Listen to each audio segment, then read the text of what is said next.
বাহিবে ভগতি কৃষ্ণ হইবে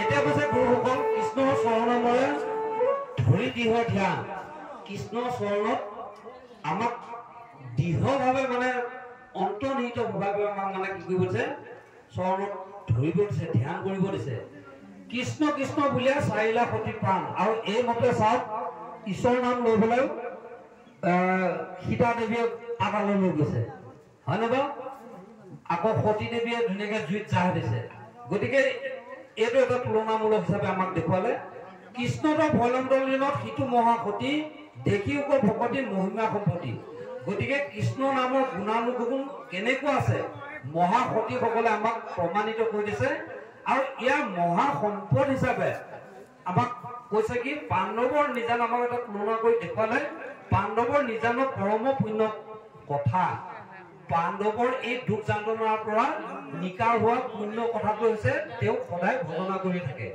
আকৌ একো মনে যিটো শুনা সৰ্বথা সদায় মানে তেওঁ লোকে পাণ্ডৱ কুলে তাৰমানে ঈশ্বৰৰ কথা শুনি আছিলে সমস্ত পাপকো তেতি খনে হৈ বুদ্ধি বাহিৰে ভকতি কৃষ্ণত হৈবে বৃদ্ধি গতিকে আমাৰ যিমানবিলাক সমস্ত পাপবিলাক আছে এই সমস্ত পাপবিলাক আমি হৰণ বা নাইকিয়া কৰিব পৰা হৈছে কথাটো অন্তৰখন শুদ্ধি হৈ ল'ব লাগিব কৰ্মবিলাক শুদ্ধ কৰি ল'ব লাগিব তেতিয়া কি কৈছে বাহিৰে ভকতি কৃষ্ণত হৈবে বুদ্ধি আৰু ভক্তিটো যেতিয়া বাঢ়ি যাব কৃষ্ণৰ চৰণ সেবিবৰ কাৰণে আপুনি লাহে লাহে আৰু চেষ্টা কৰি যাব হয়নে বাৰু ভক্ত হৈছে ভগৱান নহয় জানো ভকতক যিসকলে ঈশ্বৰমূৰ্তি দেখিছে সেইজনো ভগৱান হয়নে মই আগত এবাৰ কৈ গলো বাপুদেৱৰ বুদ্ধি সভাটো দেখুৱায় জ্ঞানৰো বুজিয়া তত্ত্ব যিজন লোকে এই 4 মুঠি জীৱক এক ভাবিলে জানো সেইজনকহে আমি জ্ঞানী কৰো বুলি পেলাই কওঁ আপোনালোকে মন কৰিছে চাগে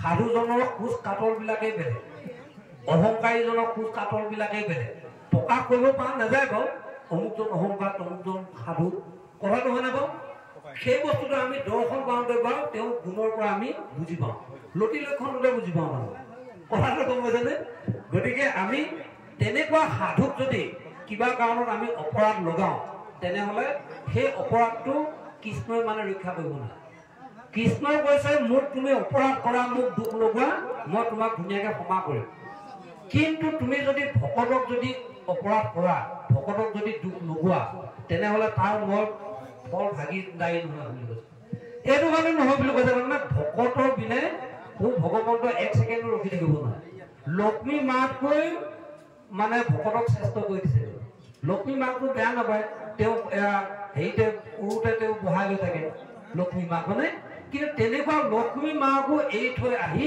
ভকতৰ লগত গুচি আহে গতিকে নামৰ মহিমা তেওঁৰ মহিমাবিলাক আমাক ইয়াত প্ৰকাশ কৰি দিছে ইয়াৰ পিছতো কি হয় আমি বাৰু আগবাঢ়ো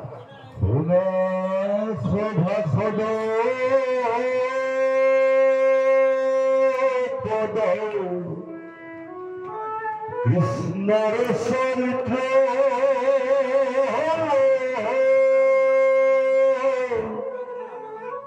আতপৰে ধৰ্ম নাহিকে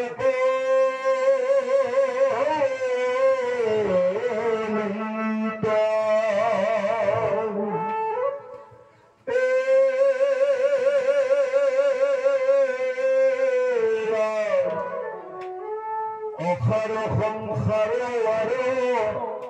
ইহতন মদি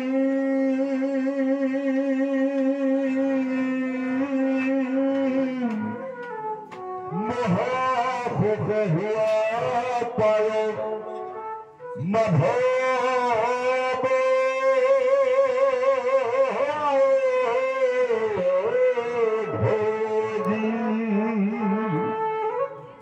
অৰ্জুন তো গীতা তপ হিসা হৰি খাস অপদেৱ তাক পুঁজি হইব পিশাচ পেটৰ লগত ফুৰি বেত বলি খা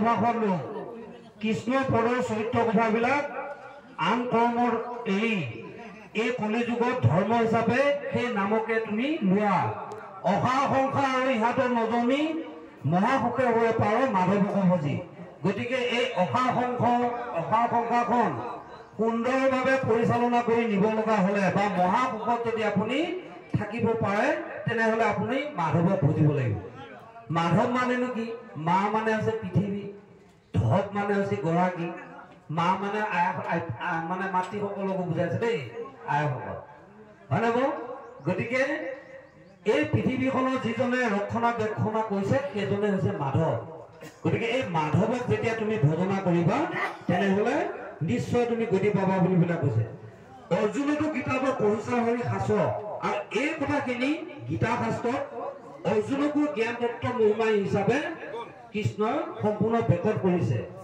আপদে তাকৰ পুঁজি বেকৰ পিশাচ আৰু এই আপদ বিপদবিলাকৰ পৰা বচাইছে আৰু দৈত্য দানৱৰ পিশাচৰ কৰ্মৰ পৰা মোক জ্ঞানী লৈ মানে পৰিচালনা কৰি দেখুৱালে পেটৰ লগতো ফুৰি বেকত বুলি খাই আৰু একো জন্মত তাহাৰ গতি নাই এতিয়া গুৰুসকল বেয়া নাপাব আমি পেটৰ বুলি কাৰণে পেটৰে কি কৰ্ম কৰিব লগা হৈছে এই আহাৰ মুঠি খোৱাৰ কাৰণেই আমি হাই হাই কাই কাই হয়নে বাৰু হাই ধন ক'ত ধন পাম হয়নে বাৰু ক'ত কোন পাম ক'ত মানে আচল বস্তুটো পাম জাতিলাও বিলাহী কল মাছ হয়নে বাৰু এই বস্তুটো ভাই বিচাৰি ফুৰিব লাগিব হাই হাই কাই কাই কৰি দিওঁ আমাক কিন্তু শাস্ত্ৰই ইয়াত এটা নিৰ্ণয় দিছে কলিযুগত যিহেতু নামৰ বিনে গতি নাই গতিকে আমি বহু কাম কৰাৰ ভিতৰতো আমি এবাৰ হ'লে আপুনি দিনটোৰ ভিতৰত নাম এবাৰ লওক মাধৱৰ নাম এবাৰ লওক তাৰমানে ঈশ্বৰৰ নাম কোনো চুতৰ পৰা নাই বুলি পেলাই কৈছে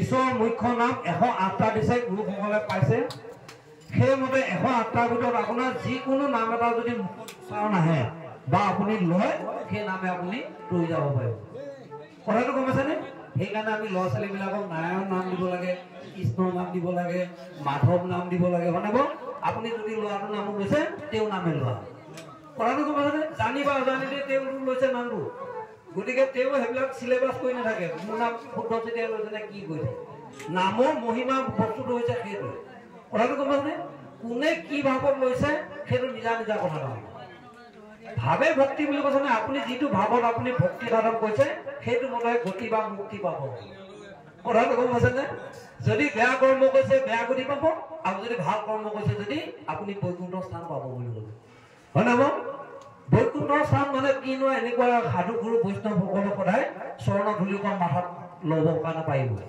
সেইকাৰণে কৈছো আমি সকলোবিলাক পুণ্যৱান যে শাস্ত্ৰ বেয়া বেয়া কৈছে কিয় কাৰণে আমি সঁচা পুণ্যৱান আমি এইটো কাৰণে পুণ্যৱান আমি ঈশ্বৰৰ বাণী মুখে বাস কৰিব পাইছো আপোনালোকে শুদ্ধ চিতে কৰ্ণই একান্ত চিতে শুনিবৰ কাৰণে সুবিধাটো পাইছে বাকীবিলাকতো জীৱবিলাকৰ জ্ঞান বুদ্ধি চিত চেতন এইবিলাক একোৱেই নাই তেওঁলোকে একো বুজিয়ে নাপায় এতিয়া মন কৰিব নামৰ বা তত্ত্ব হিচাপে আমাক ইয়াতো দেখুৱাইছে কাউৰী কুলি খোলা কুলিও খোলা কিন্তু কাউৰী মাতটো মানে অকণমান দগৰা দগৰি কুলি মাতটো কি সুন্দৰ হয়নে বাৰু কুলিজনীও কোলা হ'ব পাৰে কিন্তু কুলিৰ মাতত সৰু ল'ৰা পৰাকে বৃদ্ধ লৈ কোনো মানে মাতটোত বেয়া নাপায় কি সুন্দৰকে কুকুৰ ৰাও দি থাকে 12টা মাহত 13টা ৰাও দিয়ে হয়নে বাৰু গতিকে কুলিক কোনো বেয়া নাপায় গতিকে তেনেকুৱা কুলি হ'ব লগা হ'লে তাৰমানে কি হ'ব লাগিব সাধু সংগ লোৱা পাখণ্ড আচাৰ নিবাৰণ কৰা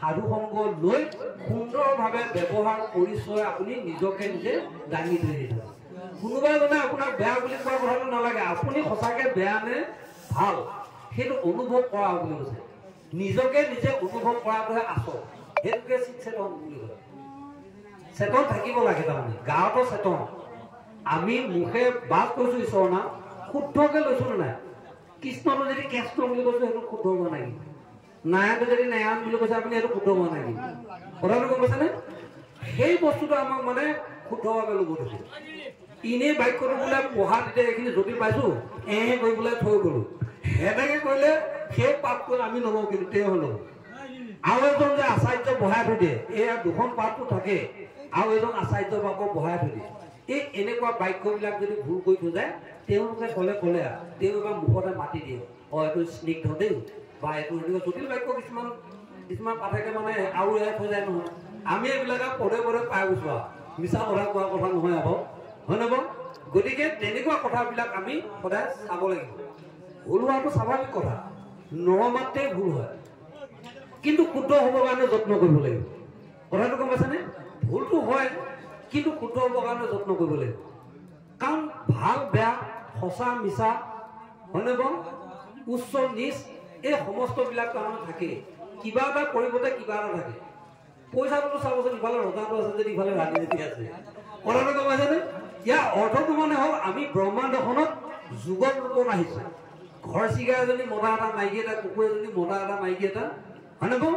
যুগৰ ৰূপত আমি মানে বাস কৰিছোঁ, হয়নে বাৰু? আইসকলক আমি যে শ্ৰেষ্ঠত্ব প্ৰতিপন্ন কৰোঁ কিহৰ কাৰণে? আপোনালোকে আকৌ গৌৰৱিত নহ'ব দেই, আপোনালোক আমাতকৈ উন্নত, হয়নে বাৰু? গুৰুসকল আইসকলক আমি প্ৰাধান্য দিব লাগে, কাৰণ আইসকলৰ পৰা আমাৰ সৃষ্টি হৈছে, হয়নে বাৰু? বাপসকলৰ পৰাতো সৃষ্টি হোৱা নাই, আইসকলৰ পৰাহে সৃষ্টি হৈছে। গতিকে তেওঁলোকক আমি প্ৰাধান্য দিয়া হয়। আৰু সেইটো বুলি পেলাই আকৌ গিয়েকৰ ওপৰত ধনীয়াকে একেবাৰে হেৰি কৰি অহংকাৰী হৈ থাকিবৰ কাৰণে দিয়া নাই। অমুকটো কৰায়, তমুকটো কৰায়, নখ ভৰি চিকুটি থাকিব, অমুকটো আনি দিয়া, তমুকটো আনি দিয়া, অৰ্ডাৰবিলাক দি থকা, তেনেকুৱা কথাবিলাক নিজৰ কাৰণেহে বেয়া। সদায় স্বামীৰ সেৱা শুশ্ৰূষা কৰাটোৱে পৰম কৰ্তব্য। এগৰাকী স্ত্ৰীয়ে নিজৰ স্বামী দেৱতাক সম্পূৰ্ণৰূপে নিয়ম নীতিৰ মাজেৰে যেতিয়া শুশ্ৰূষা কৰিব, তেনেহ'লে ঈশ্বৰৰ নাম নল'লেই হয় বুলি পেলাই শাস্ত্ৰত আছে, হয়নে বাৰু? গতিকে তেনেকুৱা কৰ্মবিলাক এই নতুন প্ৰজন্ম বোৱাৰীসকলক শাহু শহুৰবিলাকে বুজাব লাগে। আৰু আপোনাৰ ব্যৱহাৰ আপোনাৰ পৰিচয়। আপুনি যদি বোৱাৰীজনীক যদি কেঁটা জেগা কৰি থাকে, আপোনাকো ভাল দৃষ্টি নকৰিব। প্ৰথম দিনাখন তলমু কৰি থাকিব, দ্বিতীয় দিনাখন তলমু কৰি থাকিব, তৃতীয় দিনাখনতো আশা নেই আপোনাৰ। কথাটো গম পাইছেনে? গতিকে চাই জুতি পাই আপোনাক বেছিকৈ কথা কোৱা হৈ যাব। গতিকে সেইখিনিৰ পৰা পৰিত্ৰাণ পাব লগা হ'লে কি কৰিব লাগিব? প্ৰথমতে আপুনি টিপাটো ভালকৈ ধৰিব লাগিব। যেনেকৈ কৃষ্ণই মানে ঘোঁৰাৰ লেকামডাল নাকিডাল সুন্দৰভাৱে পৰিচালনা কৰিছে, য'ত নিব লাগে ত'তহে নিয়ে। আমাৰ সেই লেকামডাল ক'ত আছে? মন লেকামডাল। এই মন লেকামডালত আমি ভালকৈ যদি ধৰি ল'ব পাৰোঁ, তেনেহ'লে আমাৰ ইন্দ্ৰিয়বিলাক সুন্দৰভাৱে পৰিচালনা হ'ব। বেয়া কথা, বেয়া মাত এইবিলাক তেতিয়া নাহিব। যেতিয়া আপোনাৰ তমুগুণ বা ৰজুগুণ আহাৰ খাই যেতিয়া আপোনাক সেইখনে আপোনাক বিকৃত কৰিব, মোৰ পথ অহংকাৰটোৰ লগতে আনাই দিয়ে। মোৰ পথ অলপ চাবচোন, অকণমান আগতে ভাল আছিল, 2 গিলাচ খোৱাৰ পিছতে বা বেলেগ চোন একদম তেজস্বী হৈ গ'ল, টেম্পাৰটো আহি গ'ল। তাৰমানে টৈনিক খোৱা নিচিনা কথাটো গম পাইছেনে? সেইটো এটা টৈনিক, ডেম কেয়াৰ টৈনিক। কথাটো গম পাইছেনে? সেই টৈনিকটো খাই লোৱাৰ পিছত আৰু তেওঁৰ ওপৰত কোনো নাই। তেওঁ মিনিষ্টাৰ এম এল একো কাণত ধৰিব জানো, বাপেক মাককো জানো ঘূৰিয়াই পেলাই দিব, এনেকুৱা কিছুমান ভাৱৰ হৈ যায়। তাৰমানে কি? এই অজ্ঞানতাবিলাক তেওঁ মানে জন্মাই পেলায় সেই বস্তুবিলাকে। সেইকাৰণে অজ্ঞানক তুমি ৰান্ধস্য জ্ঞানান্দন চলা কৰা চক্ষু নিত্যম যেনক তস্মৈ শ্ৰী গুৰু নমঃ। এই অজ্ঞান আন্ধাৰৰ পৰা আমি দূৰ কৰিব পৰা ৰাস্তাটো হৈছে আমি গুৰু শৰণ ভজন হৈ ল'ব লাগিব। কথাটো কৈছেনে? গুৰু যেতিয়া আপোনাৰ শৰণ ভজন হ'ব, তেতিয়াহ'লে আপোনাক সুন্দৰভাৱে আপোনাক পথ প্ৰদৰ্শক হিচাপে দেখুৱাই লৈ যাব। বা এনেকুৱা ধৰণে যাব লাগে, ঈশ্বৰৰ মূৰ্তি হ'ব লাগে, এনেকুৱা ভক্তি সাধন কৰিব লাগে, তেতিয়া এনেকুৱা গতি পায়। এই কথাখিনি আমাক গুৰুৱে স্পষ্টকৈ আমাক দিব। গুৰুতকৈ আমাৰ শিষ্যৰ বেছিহে জ্ঞান হয়। ইয়াৰ অৰ্থটো হ'ল মানে কি? আতি যেতিয়া জ্ঞান মহিমাবিলাক যেতিয়া আনি ল'ব, তেতিয়াহে গুৰুতকৈ শিষ্যৰ জ্ঞান হৈ যায়। কথাটো গম পাইছেনে? আৰু তেনেকুৱা শিষ্যৰ মানে মই জানো বুলি পেলাই কেতিয়াও উস্তাদি কৰি নুঠে। আৰু এই মহান ভাগৱতৰ কথা আপোনালোকে মন কৰিব, যিজনে নেকি মই জানো মোৰ পৰা কোনো নাজানে, মই সুন্দৰ মানে সুললিত কণ্ঠ পঢ়িব পাৰোঁ, মোক পৰা ভালকে কোনো পঢ়িব নোৱাৰে, এনেকুৱা তাৰমানে গৌৰৱবিলাক আনিব নাপায়। তাৰে ভিতৰত আপোনালোকক আঙুলিয়াই দিছোঁ, ৰূপৰ গৌৰৱ কৰিব নাপায়, কথাটো গম পাইছেনে? বলৰ গৌৰৱ কৰিব নাপায়, ধনৰ গৌৰৱ কৰিব নাপায়, কথাটো গম পাইছেনে? গতিকে এনেকুৱাবিলাক আমি ত্যাগ কৰিব লাগে। কেনেকে? ৰূপৰ যদি এজনী ছোৱালীয়ে মোৰ ৰূপটো বৰ ধুনীয়া দেখে, এনেকে বুলি পেলাই যদি অহংকাৰ